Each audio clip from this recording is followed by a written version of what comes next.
Hello, our virtual audience. I'm Alicia Chandrakar, your host for today's evening, and today we have a very talented techie speaker with us who is helping farmers with technological equipments and taking our farming to next level. So he is the founder of AgroMillion. His name is Mr. Prasanna. So welcome, sir. I would thank you for giving us your precious time, and now I want you to introduce yourself and your company to our audience so our audience get an idea what we are going to talk about.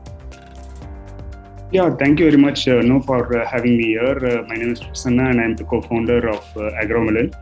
So what we are trying to build over here is we are building an farm diversification platform.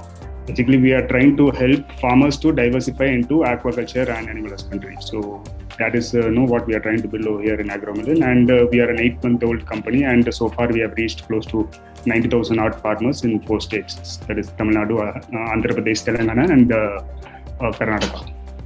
Okay, that's really amazing. So I want to know the backstory of this. Like, what came in your mind and you thought that you should do something for a farmer, something to farming. So what was the backstory and why you choose this name, AgroMillion? So actually, the name has an interesting component to it. It is basically an acronym. So as we were trying to build a farm diversification platform, and we wanted the farmer to diversify his portfolio. So maybe I'll get to the backstory and then maybe I'll get to the name. We were actually involved in a lot of exports of agricultural commodities. We were doing some basic exports of commodities like onion, chilies, and all in this particular region in the south. And what we found was, most of the farmers that we were dealing with, close to 85% of them were involved in agriculture-related activities, basic farming, as in either paddy or a single crop like groundnut or chilies and things like that. And close to 15% of the farmers were involved in either aquaculture-related activities or animal husbandry, say poultry farming or goat farming and things like that. And what we found was, the farmers who are involved in the aquaculture and animal husbandry activities were able to earn better than their agricultural counterparts. They were able to mitigate risk better. So we felt that, okay, maybe this is the answer, right? How do we get majority of our farmers to diversify into aquaculture and animal husbandry? And then we were looking at, the major problems that these two industries were facing. And then we came with the name called AgroMillion because we said, okay, look, maybe if a farmer is able to diversify into all the segments, not only just agriculture but also aquaculture and animal husbandry, and also maybe insect farming, these people will be able to increase their revenues. So it's an acronym, actually: AQ for aquaculture, GRO for agro, MAL for animal husbandry, and IN for insect farming. So we said AgroMillion will be a diversification platform for farmers to get into the other segments apart from agriculture, because a lot of startups are working on helping farmers to start off in agriculture, different areas of agriculture. Maybe people are helping them on the inputs, market linkage, those sides. But we felt that aquaculture and animal husbandry, there is a lot of scope, and there is a lot of gap also which is present. So we said, okay, look, maybe we will try to help farmers to get into this segment, in a much more easier fashion, and also on the market linkage part we will help. So the story is quite interesting. Actually, the name is very interesting. I didn't knew, like reading it, we don't understand the name is so complex. Actually, it has so many meanings in it. So I like it. It's very interesting. So my next question is, what, according to you, are the best techniques your company can provide to farmers to boost their businesses? Yeah. So see, if you take agriculture in India, basically, the infrastructure for a person now, for a person to start off any activity in agriculture, the infrastructure is predominantly present. Now, though there are a lot of startups that are working on digitizing it. Now, say you are a farmer in a very remote location and you want to get into paddy cultivation, or you want to do some, horticulture related activities. There is a shop in every other village where a person can walk into and buy the seeds or buy the fertilizer, those kind of things, and he can start off his operations from the next day, right? Now, if you look at aquaculture or animal husbandry, that infrastructure is a bit weak, right? So over here, now say tomorrow you want to start with maybe poultry farming or fish farming, right? No, there is no shop per se in a village where you can walk into and buy the seeds or the feed that is required for you to start off your operations. Maybe feed in some of the shops it's available, but the input material, which is the live seed material. Because in these two segments, that is aquaculture and animal husbandry, the seed equivalent is your live material, right? Now, if you want to do fish farming, you should have that small fish, fish fingerling, for you to start off. If you want to do goat farming, you should have that goat kit, for you to start off. So the basic input material infrastructure seems to be weak. So we said, okay, look, maybe, we can aggregate all the input providers and provide a digital platform and connect all the farmers in this, right? So the first major problem that we wanted to solve in this segment is the availability of the input material, which was very weak. As in, we were seeing a lot of farmers who wanted to start fish farming, but things are not available for them to easily start off. So we said, okay, look, this is the first problem that we will solve. One is availability of live input material to the farmer, and we are trying to do it digitally, and we are seeing a lot of adoption in the app itself, and farmers coming to the app, ordering and taking these input materials. Give me a minute.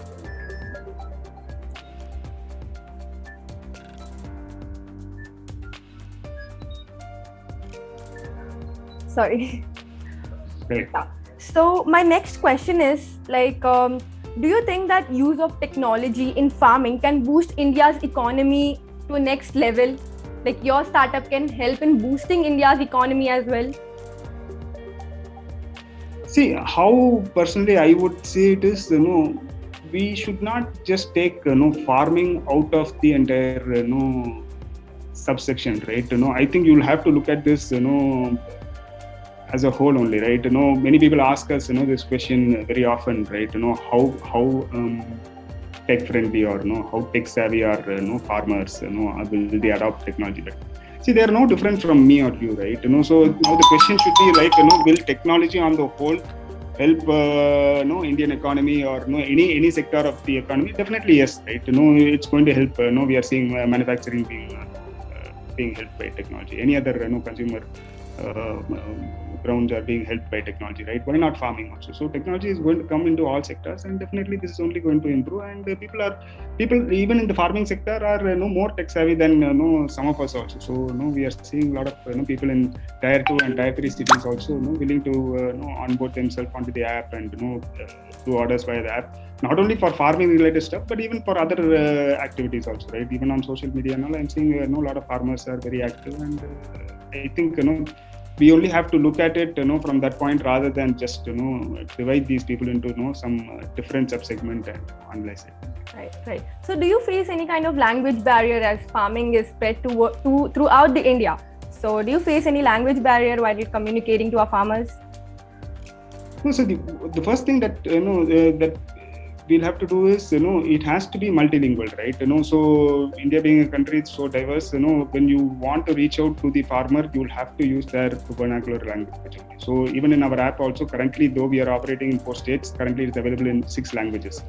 So every state that we'll have to go to, we'll have to definitely talk the language of the farmer, and it is not sufficient that we are present only in 2 or 3 languages and say, look, this will be sufficient for the whole country. So we don't believe in that, and that is not happening on the ground also. So every state has its own challenges, and we'll have to take the language of that state. And Exactly. So what has surprised you so far in this industry? Like actually made you think this is the loophole, or anything that has surprised you so far?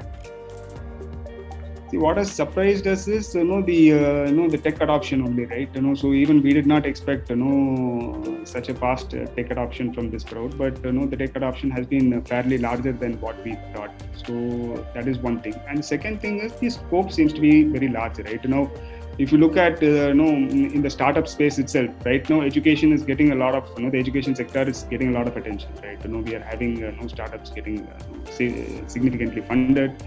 The most valuable startup in India currently is the Byju's, which is an education startup, and we believe that agriculture is also now a lot of startups are getting a lot of light over here, and we believe in the coming years, I think agriculture will get a lot of attention, and we will see large number of activity happening in this particular sector. So let's see. We are also hoping for the best.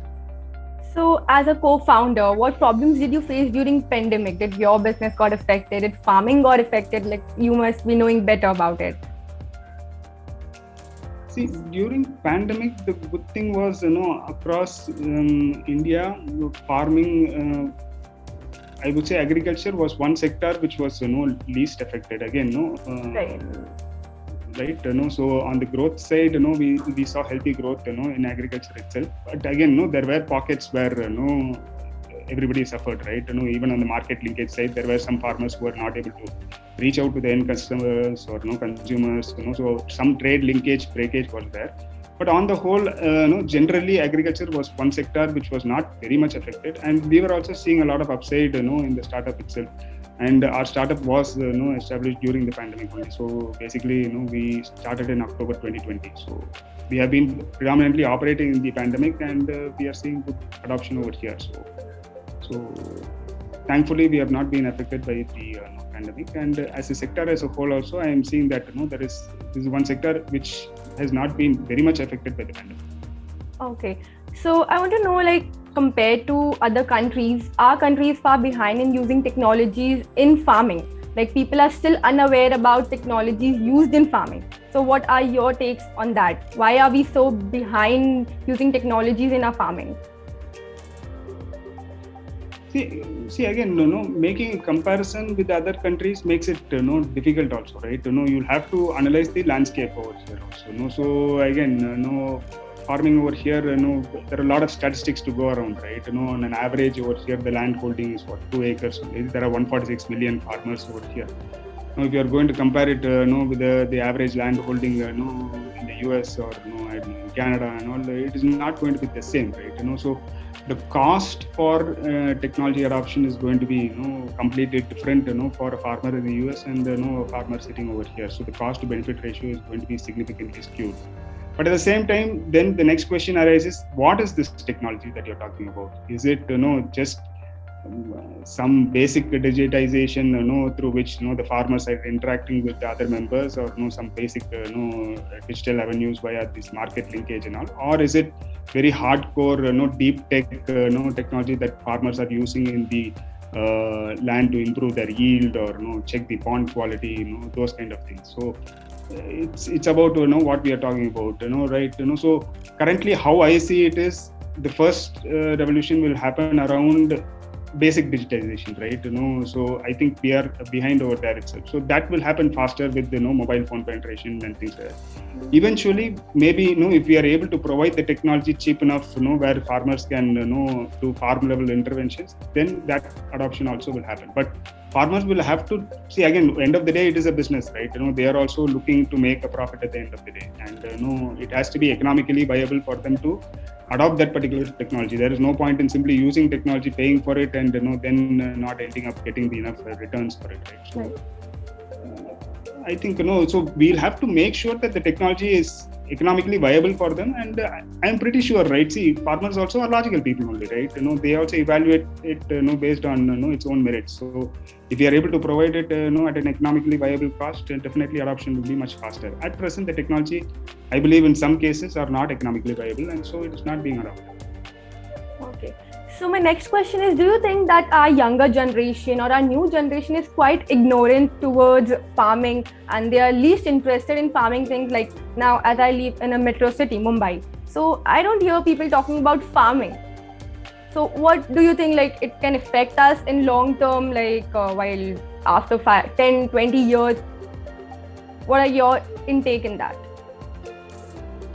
See, every generation will get attracted. See, basically, people will get attracted towards profitable avenues only, right? So it is up to us to make this as profitable as possible, right? People got attracted towards, I don't know, maybe 3 or 4 decades back, towards IT-related jobs because it was more attractive, right? Maybe before that, the generation before that were attracted towards manufacturing-related jobs, right? They were more profitable. So it is entirely up to the people who are in this particular sector to make it economically profitable and viable for people to spend enough time on it. And if it is profitable and economically viable, people will start showing interest, right?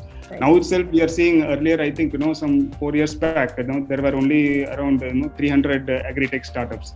Right now, the numbers, I think should be exceeding easily 1,000, 1,500, right? So we are seeing that already happening, right? A lot of agri-tech startups are coming in, not only in the agri space, but also the allied sector, also aquaculture and animal husbandry, in the market linkage space. We are seeing so much activity over here. People are willing to shift from other industries and come into this sector. So already that is happening. That has happened for the education sector, right? Earlier, education sector was not a very glamorous thing, right? If you had asked out of 10 people, who is going to become a teacher or get into the education sector, the percentage will be relatively less. But I'm not seeing that right now, right? Because of the number of startups that have come, the amount of money that is flowing into the sector, and people are also the value that is being provided. So the same thing will happen to agriculture also. And see, whatever all said and done, this is an evergreen sector. So if we are able to position it properly, more people will come in, and I'm sure that attention will come in eventually. But again, the question is, whether it will come from a urban setting or a rural setting is second, right? So you are a person sitting in Mumbai. So again, will you get excited by farming? I have my doubts. Exactly. That will be difficult. Yeah. So my last question to you: what advice you would like to give to our younger generation, to people who are actually interested in farming as well? So what advice would you like to give them? See, normally I don't like giving advice to anybody, but I think right now India is the best place to be in, and any sector I think has huge scope. We are seeing a lot of money coming in from outside itself. Everybody outside of India is interested in doing stuff over here. So our only thing is that figure out a large problem.